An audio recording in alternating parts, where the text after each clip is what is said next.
नमस्कार भाइयों। कुछ भाइयों ने पूछा है कि भैया पेट खराब होने से मन क्यों खराब हो जाता है, कैसे खराब हो जाता है, थोड़ा इसको वीडियो के माध्यम से समझा दीजिए, बता दीजिए।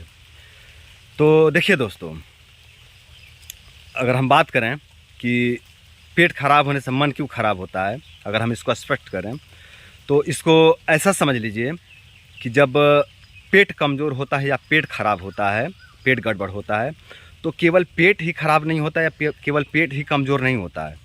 जब पेट खराब होता है, पेट कमज़ोर होता है, तो पेट के साथ साथ पूरा शरीर दुर्बल हो जाता है। अपना रस, रक्त, मांस, मेद, अस्थि, मज्जा, शुक्र, सातों धातुएं दुर्बल हो जाते हैं। अपना दिमाग दुर्बल हो जाता है, नेत्र दुर्बल हो जाता है, बाल कमज़ोर हो जाते हैं, बाल टूटने लगते हैं, झड़ने लगते हैं। अपना दांत कमज़ोर हो जाता है, दांत में झंझनाहट होने लगता है, विषाहट होने लगता है। अपना नेत्र कमज़ोर हो जाता है तो दुर्बल जो है कि धुंधला दिखाई देने लगता है। और इस तरह से अपना गला कमज़ोर हो जाता है तो आवाज़ बिगड़ जाता है, आवाज़ की जो है कि क्वालिटी ख़राब हो जाता है, सही से बोल नहीं पाता है व्यक्ति, या तो बहुत हकलाने लगता है, बोलते समय जो है कि उसका गला फंसने लगता है। फिर हृदय कमज़ोर हो जाता है, अपना फेफड़ा कमज़ोर हो जाता है, सांस लेने में दिक्कत होने लगता है। फिर अपना घुटने कमज़ोर हो जाता है तो उठने में, बैठने में दिक्कत होती है, चलने में दिक्कत होती है। अपना हड्डियाँ कमज़ोर हो जाते हैं, सभी जो कि पूरा शरीर कमज़ोर हो जाता है, पूरा शरीर दुर्बल होता है। अब इसमें हमने हार्ट का भी नाम लिया, हृदय का भी नाम लिया कि हृदय भी दुर्बल हो जाता है। और जो मन का स्थान है दोस्तों, हृदय बतलाया गया है, अर्थात जो अपना मन है ये हृदय में निवास करता है, हृदय में रहता है। तो जब हृदय दुर्बल हो गया दोस्त, तो मन भी दुर्बल हो जाता है, क्योंकि उसका मन का जो स्थान है वो हृदय है। तो अगर आपका हृदय बलवान है तो मन भी बलवान रहेगा, मन भी आपका मजबूत रहेगा। और यदि आपका हृदय दुर्बल हो गया तो मन भी दुर्बल हो जाएगा। और जब मन दुर्बल हो जाएगा तो फिर उसके अंदर विकार आएंगे, अनेकों प्रकार के विकृतियाँ आएंगे। जैसे आप कमज़ोर हुए हो तो आपके अंदर अनेकों विकृतियाँ आए हैं, आपके शरीर में अनेकों विकृतियाँ आए हैं। इसी तरह से जब हृदय कमज़ोर हो जाता है ना, तो मन दुर्बल हो जाता है। और जब मन दुर्बल हो जाता है तो उसके अंदर अनेकों विकृतियाँ आ जाती हैं, जैसे कि डर, भय, चिंता, घबराहट, एंजाइटी, इस तरह के जो है कि अनेकों प्रकार के समस्या, काम, क्रोध, लोभ, मोह, माया, इस तरह के अनेकों प्रकार की विकृतियाँ हृदय के अंदर आ जाते हैं, मन के अंदर आ जाते हैं। अब देखिए, हृदय को मन भी कहा जाता है। कई बार लोग कहते हैं ना, छाती पर हाथ रख के कहते हैं कि यार मन में बहुत दुख हो रहा है, कहते हैं ना कि मन को बहुत चोट लगा है ना, मन को बहुत ठेस लगा है ना, मतलब हृदय को ठेस लगा। वो यही कहना कि हृदय को ठेस लगा है ना। तो हृदय को भी मन कह दिया जाता है और मन को भी हृदय कह दिया जाता है कई बार, इस तरह से है ना, साधारण शब्दों में। तो जो अपना हृदय है ना, ये दुर्बल हो जाता है, और ये दुर्बल हो जाता है तो मन दुर्बल हो जाता है। और जब मन दुर्बल हो जाता है तो फिर जो है कि अनेकों प्रकार के मनोविकार हो जाते हैं। तो ये संबंध है मनोविकार से और पेट से। आप लोगों ने समझा, यही इसका संबंध है मनोविकार से और पेट से। पेट खराब हुआ, फिर पेट कमज़ोर हुआ तो पूरा शरीर कमज़ोर हुआ, उसमें हृदय भी दुर्बल हो गया, और हृदय दुर्बल हो गया तो फिर मन भी दुर्बल हो गया। और जब मन दुर्बल हो गया तो मन में अनेकों प्रकार के विकृतियाँ आ जाते हैं।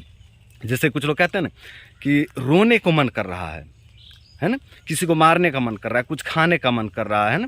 जैसे कुछ लोग कहते हैं कि कुछ हृदय मांग रहा है, आत्मा मांग रहा है, मन मांग रहा है ना, ऐसा लोग कह देते हैं ना। तो यही है, इसी मन का बात किया जा रहा है, इसी हृदय की बात किया जा रहा है ना, इसी हृदय की बात चल रहा है। तो हृदय में जो है कि मन का निवास है, मन का स्थान है। और हृदय दुर्बल हो जाने की वजह से मन में जो है कि विकृतियाँ आती हैं, मन जो है कि खराब हो जाता है। और जब मन कमज़ोर हो जाता है तो मन में अनेकों प्रकार की विकृतियाँ आती हैं। तो ये जो है कि इसका संबंध है दोस्तों। अब बात करते हैं कि अगर पेट कमज़ोर हो गया है और पेट कमज़ोर होने के कारण मनोविकार हो गए हैं तो इसका समाधान क्या है, इसको किस तरह से जो है कि हैंडल करें, किस तरह से इसका समन करें, किस तरह से इसका समाधान करें, है ना। तो देखिए दोस्तों, प्रथम चिकित्सा तो आप पेट की चिकित्सा करेंगे, क्योंकि मूल जड़ तो वही है ना। जो आपका जो मनोविकार है इसका मूल जड़ आपका पेट है, क्योंकि पेट खराब हुआ इसलिए आपका पूरा शरीर दुर्बल हुआ, हृदय दुर्बल हुआ और फिर मन दुर्बल हुआ है। ओके, तो पहले पेट की चिकित्सा करेंगे। पेट की चिकित्सा जो भी, अब जिस तरह की विकृति यहाँ बात है, पित्त है, कफ है ना, त्रिदोष है, जिस तरह के दोष है, रोग है, उसके अकॉर्डिंग पहले पेट की चिकित्सा करेंगे। पेट का जो है कि चिकित्सा करके पेट को ठीक करेंगे। और उसके साथ साथ, पेट के साथ साथ आप हृदय को बलवान बनाने वाली औषधियों का प्रयोग करेंगे। अगर हृदय बलवान होता है तो आपका मन बलवान हो जाएगा दोस्तों। अगर आप हृदय को बलवान बना लेते हो तो आपका मन भी बलवान हो जाएगा। तो हृदय को बलवान बनाने के लिए क्या करेंगे आप? अर्जुनारिष्ट का प्रयोग करेंगे। अर्जुनारिष्ट एक हृदय की टॉनिक है, हृदय को पुष्ट करने वाली, हृदय को मजबूत बनाने वाली औषधि है अर्जुनारिष्ट। तो यदि आप मनोविकार से पीड़ित हैं तो आप अर्जुनारिष्ट लेंगे। है ना। इसको आप 10-10 ml सुबह शाम ले लेंगे खाना खाने के बाद। अर्जुनारिस्ट एक सिरप आता है, ये रेडीमेड औषधि होती है और बहुत सहजता से, बहुत आसानी से बाजार में मिल जाती है। प्राचीन ऋषि महर्षियों का फार्मूला है ये जो अर्जुनारिस्ट है, ये प्राचीन वैज्ञानिकों के, प्राचीन ऋषि महर्षियों का फार्मूला है, तो बहुत आसानी से जो है कि बाज़ार में उपलब्ध हो जाती है। तो बाज़ार से लेकर के आप 10-10 ml अर्जुनारिस्ट सुबह शाम सेवन करेंगे और साथ में 10-10 ग्राम 10-10 ml अश्वगंधारिस्ट 10-10 ग्राम अश्वगंधारिस्ट भी आप लेंगे सुबह शाम खाना खाने के बाद। तो ये दोनों दवाई अश्वगंधारिस्ट और अर्जुनारिस्ट दोनों दवाई, अब जो ये अश्वगंधा होता है ये मन पर भी बहुत अच्छा काम करता है, हृदय पर भी बहुत अच्छा काम करता है और साथ ही साथ शरीर के लिए भी बहुत फ़ायदेमंद है, शरीर को बल देता है। बल्य है, ये रसायन है, रसायन कहा गया है आयुर्वेद में इसको। तो ये बल्य है, रसायन है, तो पूरे शरीर के लिए बेहतर है, हृदय के लिए बेहतर है। और जो अपना प्राइवेट जो पार्ट होते हैं उसकी अगर रोग दोष है, कमजोरी है, तो उसमें भी बहुत अच्छा लाभकारी होता है। तो आप पहले पेट की चिकित्सा कर लेंगे और पेट के चिकित्सा के साथ साथ में आप इसका भी प्रयोग करेंगे, अर्जुनारिस्ट का और अश्वगंधारिस्ट का। तो अश्वगंधारिस्ट जो है ये दिमाग पर भी काम करता है, दिमाग पर भी काम करता है और हृदय पर भी काम करता है। तो मन पर भी काम कर देगा और दिमाग पर भी काम कर देगा और शरीर, पूरे शरीर पर काम कर देगा। अपने जो पुरुष रोग होते हैं, जो गुप्तांग रोग होते हैं, उसमें बहुत अच्छा लाभकारी है। तो मतलब लगभग आपके जो भी मतलब अंग की कमजोरी है, शरीर की कमजोरी है, उस पर काम हो जाएगा।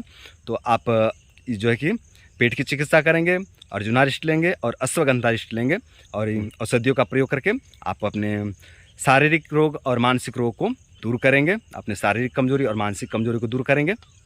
तो दोस्तों, उम्मीद करता हूँ कि ये वीडियो आप लोगों को पसंद आया होगा और साथ ही ये भी उम्मीद करता हूँ कि इस वीडियो में जो उपचार बताया हूँ, जो चिकित्सा बताया हूँ, वो आप लोगों को बहुत सहजता से समझ में आया होगा और उस उपचार को करके आप लोग अपने तनोविकार और मनोविकार को दूर करेंगे।